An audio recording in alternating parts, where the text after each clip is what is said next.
गजोत्सव 2023 के इस भव्य समारोह में मंच पे विराजमान असम के राज्यपाल श्री गुलाब चंद कटारिया जी, असम के मुख्यमंत्री आदरणीय डॉक्टर हिमंत बिस्वा शर्मा जी, केंद्रीय पर्यावरण वन एवं जलवायु परिवर्तन मंत्री आदरणीय श्री भूपेंद्र यादव जी एवं राज्य मंत्री आदरणीय श्री अश्विनी कुमार चौबे जी, असम राज्य सरकार में मंत्री श्री अतुल बोरा जी, श्रीमती अजंता नियोग जी तथा श्री चंद्रमोहन पटवारी जी, वरिष्ठ अधिकारीगण, देवियों और स्वजन, अपना सबमूर नमस्कार।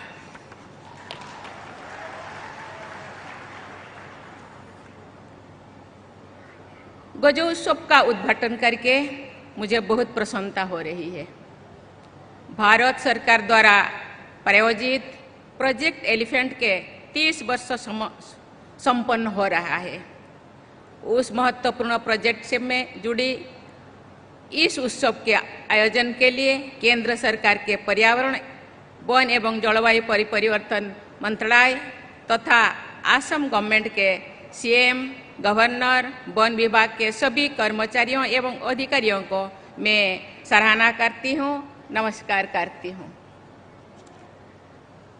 हाथियों की सुरक्षा करना, उनके नेचुरल हैबिटेट का संरक्षण करना तथा एलिफेंट कॉरिडोर को बाधा रहित बनाए रखना प्रोजेक्ट एलिफेंट के प्रमुख उद्देश्य है।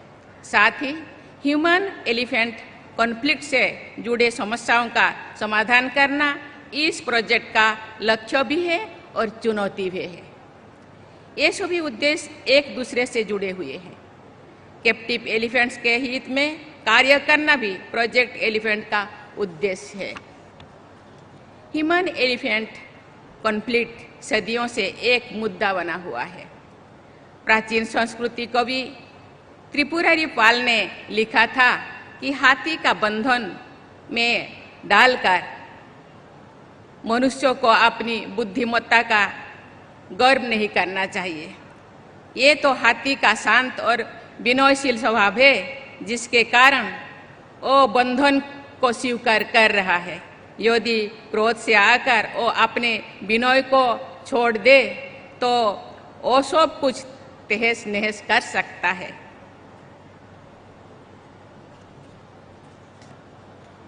यदि गहराई से विचार किया जाए तो ये स्पष्ट होता है कि जो कार्य प्रकृति तथा पशु पक्षियों के हित में है वो मानवता के हित में भी है और धरती माता के हित में भी है।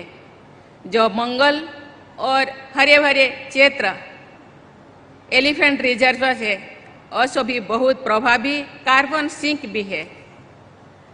इसलिए ये कहा जा सकता है कि हाथियों को संरक्षण के साथ सभी देशवासी लाभान्वित होंगे तथा वो क्लाइमेट चेंज की चुनौती का सामना करने में भी सहायक सिद्ध होंगे।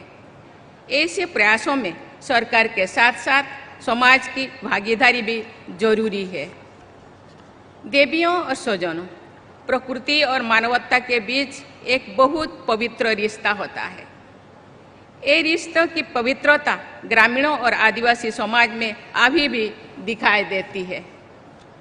अकादमी अवार्ड से पुरस्कृत documentary film the elephant whisperer में इसी पवित्र रिश्ते की समझाते हुए ये दिखाया गया है कि कट्टू नायक समुदाय के लोग जब जंगल में जाते हैं तो वे अपने पैरों में कुछ नहीं पहनते हैं।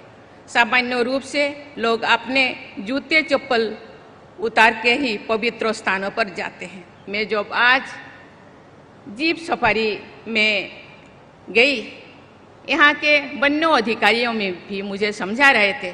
यहाँ के वन्य अधिकारी कर्मचारी जो वहाँ जाते हैं वो पैर में जूते नहीं पहनते। ये बहुत अच्छी चीज़ है। प्रकृति का सम्मान करने की ये संस्कृति हमारे देश की पहचान रही है। भारत में प्रकृति और संस्कृति एक दूसरे से जुड़ी रही है और एक दूसरे के पोषण प्राप्त करते हैं। हमारी परंपरा में हाथी या गजराज सबसे अधिक सम्मानित रहे हैं। पूजा अर्चना में गजानन अर्थात हाथी की मुखाकृति वाले श्री गणेश जी का पूजन सबसे पहले किया जाता है। देवताओं के राजा इंद्र की सवारी गजराज ऐरावत का प्रभावशाली वर्णन प्राचीन ग्रंथों में मिलता है। भारत की शास्त्रीय नृत्य विधाओं में गजलेला गति या प्रसन्न होकर आगे बढ़ते हुए हाथी की चाल की कलात्मक प्रस्तुति की जाती है। हाथी को हमारे देश में समृद्धि का प्रतीक भी माना गया है। हमारे देश की परंपरा के संदर्भ में ये सर्वथा उचित है कि ये भव्य गजानन को भारत के नेशनल हेरिटेज एनिमल का स्थान दिया गया है। हाथी की रक्षा करना हमारी नेशनल हेरिटेज की रक्षा करने की राष्ट्रीय उत्तरदायित्व का महत्वपूर्ण हिस्सा भी है। हाथी को बहुत बुद्धिमान और संवेदनशील माना जाता है। हाथी भी मनुष्यों की तरह एक सामाजिक प्राणी है। वो परिवार के साथ और समूह में रहना पसंद करता है। यदि समूह के एक हाथी पर कोई संकट आता है तो सभी हाथी इकट्ठा हो जाते हैं और उसकी सहायता करते हैं। यदि कुछ अनहोनी हो जाती है सभी एक साथ दुख की अभिव्यक्त करते हैं। ये बातें मैं इसीलिए कह रही हूँ कि हाथी तथा अन्य जीवधारियों के लिए हम सबको उसी तरह संवेदना और सम्मान का भाव रखना चाहिए जैसे हम मानव समाज के लिए रखते हैं।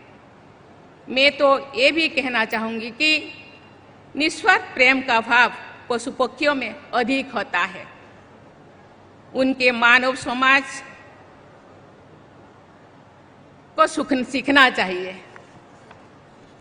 वन विभाग के अधिकारियों तथा इस क्षेत्र से जुड़ी अन्य सभी संस्थाओं का ये प्रयास होना चाहिए कि यदि कोई हाथी अपने समूह से बिछड़ जाए और जंगल से बाहर आ जाए तो उसे हर संभव प्रयास करके उसके परिवार और समूह से वापस मिला दिया जाए।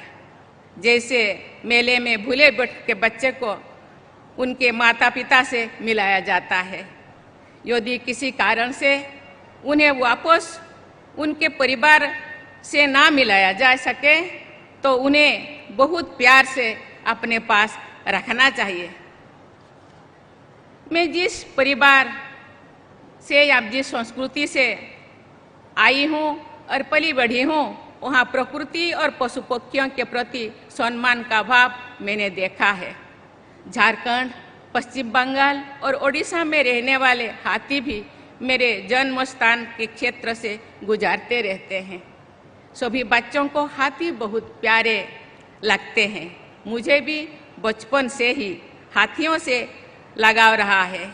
वे अकारण किसी भी तरह का नुकसान नहीं करते हैं। जब ह्यूमन एलिफेंट कॉन्फ्लिक्ट का विश्लेषण होता है तो यही पता चलता है कि हाथियों के प्राकृतिक आवास या आवागमन में अवरोध पैदा किया गया है। अतः इस कॉन्फ्लिक्ट की जिम्मेदारी मानव समाज पर ही आती है।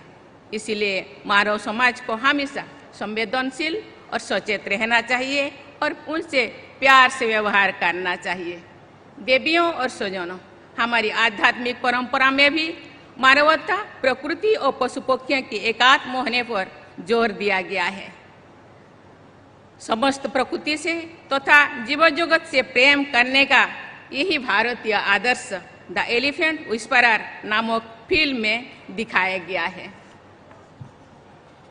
उस फिल्म में हाथियों के अनाथ बच्चों रघु और अम्मू को बेली और बेमन वैसे ही प्यार करते हैं और उनकी देखभाल करते हैं जैसे माता पिता अपने बच्चों की परवरिश करते हैं। ऐसे बहुत से ग्रामीणों, आदिवासी और महावत परिवारों के लोग हाथियों को प्यार करते हैं, उनकी देखभाल भी करते हैं।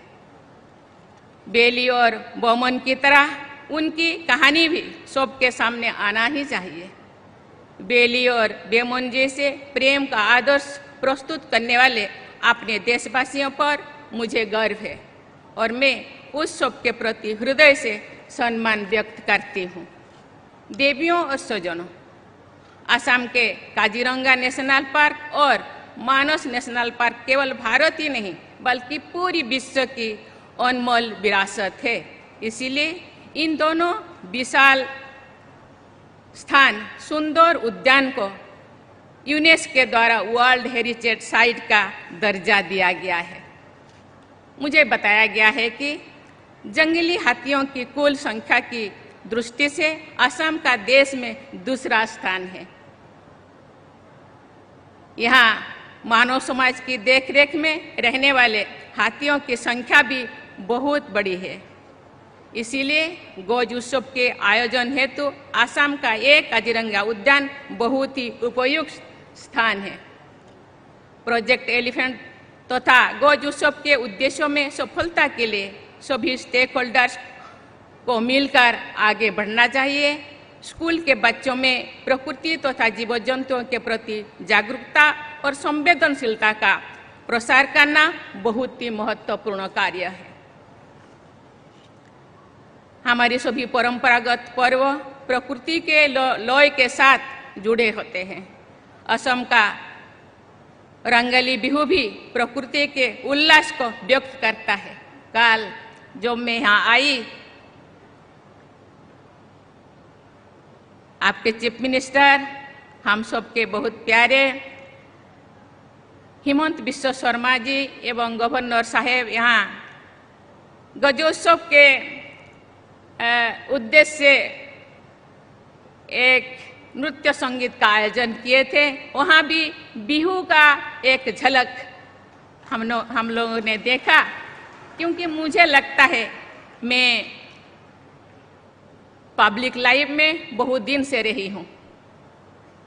बहुत सारे राज्य घूमने को मुझे मौका मिलता है, लेकिन बिहू, असम का बिहू थोड़ा अनन्य है, अभिन्न है। मैं उनको बहुत प्रशंसा करती हूँ। उनका विकास करना, उसको संजोए रखना, आगे बढ़ाना आप सबका काम है। मैं असम के सभी भाइयों और बहनों को रंगोली बिहू की अग्रिम बधाई देती हूँ। मैं गज उत्सव तथा प्रोजेक्ट एलिफेंट की सफलता के लिए अपनी शुभकामनाएं व्यक्त करती हूँ। हमारे देश प्रकृति और जीव जंतु के संरक्षण के आदर्श प्रमुख करेगा, ये प्रस्तुत करेगा। इस विश्वास के साथ मैं आप सबको बहुत बहुत धन्यवाद देती हूँ। काल में जब मैं एयर ट्रिप से यहाँ आ रही थी, बहुत सारे भाई बहन आवाड़ वृद्ध बने थे, बच्चों से लेकर सीनियर सिटीजन तक मुझे आदर और सम्मान के साथ मुझे स्वागत किया। मैं अभिभूत हूँ। आप लोगों का स्नेह है, आप लोगों का आदर, आप लोगों का हॉस्पिटैलिटी मैं कभी नहीं भूलूंगी। ये केवल मेरे लिए नहीं, ये तो आसाम का संस्कृति और परंपरा है। हॉस्पिटैलिटी आप लोगों के रग रग में है। मुझे लगता है इसको आप बनाए रखना, क्योंकि एक टूरिज्म स्टेट है। टूरिज्म स्टेट में लोगों के अंदर हॉस्पिटैलिटी बनाए रखना, उसको संजो के रखना, विकास करना बहुत महत्ववान है। इसीलिए आप लोगों को बहुत बहुत धन्यवाद देना चाहती हूँ। बहुत बहुत बधाई। धन्यवाद। जय हिंद, जय भारत।